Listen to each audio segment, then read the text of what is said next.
As I mentioned before, what we named the New South Wales Blues in a couple of days' time. You've obviously been in this role before. Coming back into it, what have you learnt from your previous time as Blues coach?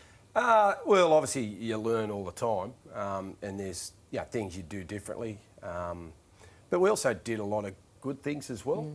So I think you don't overlook that.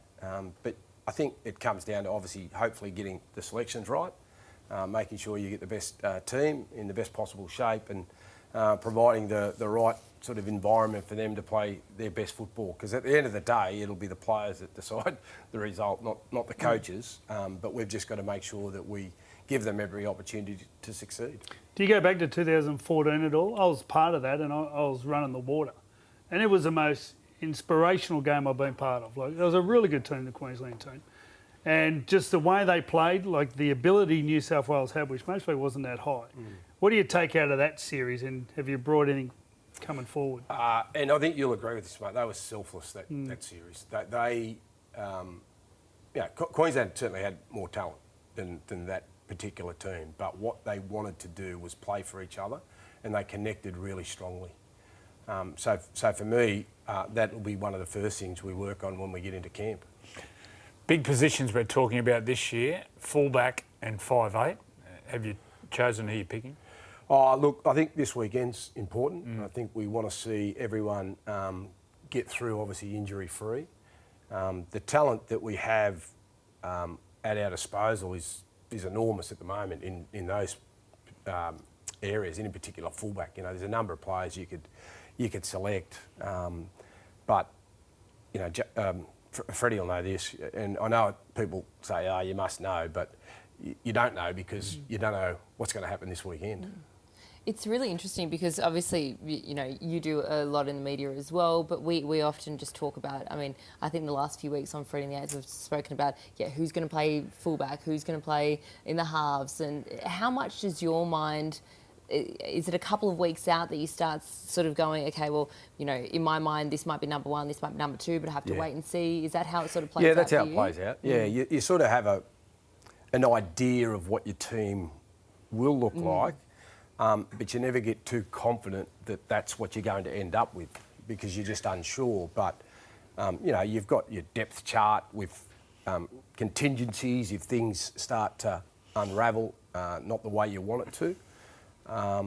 And I also lean on the other coaches as well. You know, I've leaned on Craig Bellamy and Matty King and Dean Young and these guys who are in the system, Brett White, they're in the system, they're at clubs. They're constantly giving feedback to the players, and I'm constantly asking them for their opinion, just to see whether it combines with what I'm thinking. And then at the end of the day, I'll make the decision, but I like to trust my assistants that they've got a really good idea of what's going on. Well, this game here in Melbourne last year it showed the strength of our edges. Latrell and Angus are unstoppable. I want to talk about Tommy Turbo. I've been quite vocal saying I think he should be fullback if he was fully fit. I watched him closely on the weekend. He still looks hampered by the knee injury. He looked quite proppy. Have you spoke to Turbo or anyone at Manly? I spoke to Turbo a couple of weeks ago when he was injured, just to see how he was and to let him know, you know, he'd still be in the picture if he got back playing. But you want to make sure that players are fit, don't you? You know, because I haven't seen him open up with his speed. No. He looks like he's in third gear, which is still world class. He did a couple of weeks ago against Penrith. It was funny because the first game he came back, he looked limp, lame, and then last week on the weekend. Do you think on the weekend I thought he looked real proper? I don't know whether the strapping is hampering him. Yeah, it's interesting because I've had that same injury, and I think sometimes it's more mental. You know, you're worrying about it and you tend to protect it. But I'm unsure. But you know, I think a fully fit Tom Trbojevic is a player that would make any rep side. But you want players that are going to be fit. And he'd be honest with you too, wouldn't he? Yeah, yeah. Well, I read somewhere that you were talking about the wingers. There was talk about there's Brian who played his first game, Toto, and Zach Lomax who possibly playing his first game this weekend. Is that enough time? Two wingers? It's interesting, Freddie, because the wingers these days, they do so much work. So you want to make sure that you're comfortable knowing that they get through the work that you want them to do. Ideally, you'd want to see a couple of games, but we don't have that luxury. So I've just got to sort of weigh up who's available and weigh up how they've performed. Brian obviously doesn't get another opportunity. He played last weekend, and hopefully Zach gets a chance this weekend, and then we'll discuss that. But it's certainly something we've spoken about as a group. When you were talking before about 2014, and you mentioned it was a really good group of players who were selfless. Yep. How much does that weigh on your decision when you are picking the team? You obviously can have superstars across the park, but how much do you also have to take into account whether the players will gel together and whether the players are players who, you know, will be selfless like that? Yeah, well, I think that's the key to any footy team, is to make sure they're selfless, but you've got a style you want to play.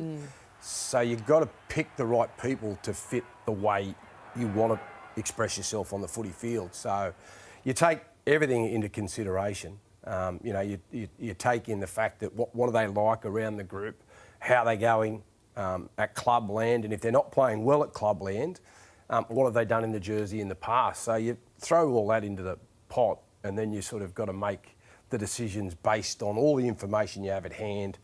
And sometimes you just go with your gut in what you think is right. What about captain? Have you picked the captain yet?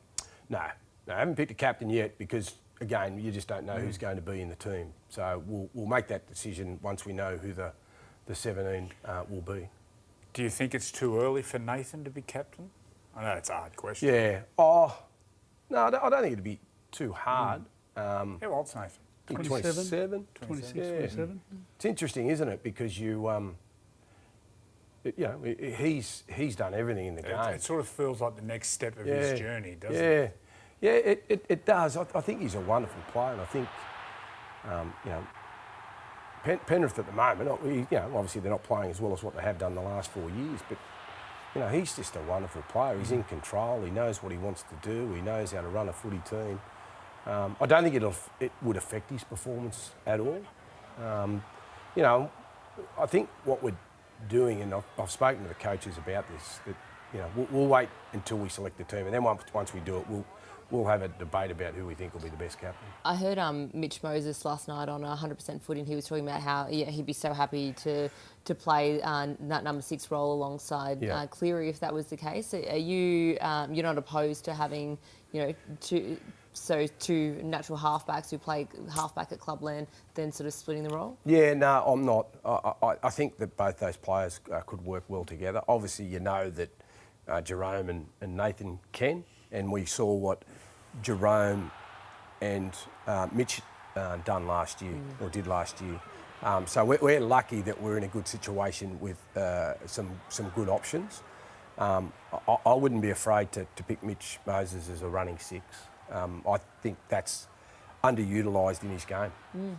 You know, I think he's got the ability to run a football team, but he's also got the ability to inspire a footy team with his running game. I think he was very important to New South Wales last year. So, yeah, no, I think they would combine well if that was the way we went. There you go. Well, thanks so much for joining us here on Freddy the No Eighth. worries at all. It's been fun. No, it has been fun. Yeah. I could do another hour. There you go. Stick around if you want. Dodging a few more positional questions. Go on, what do you want to know? You just turned into a master, don't you? Where is the bonding night? That's what I want to know. Oh, the bonding. Katoomba's the They bonding still night. bond? Have the... Well, I did. Yeah. You guys not should sure. you guys Well, should have salsa. Mount Drew at Freddie's back. So Yeah, we saw him He's Magic hidden Round. again, he's hidden again.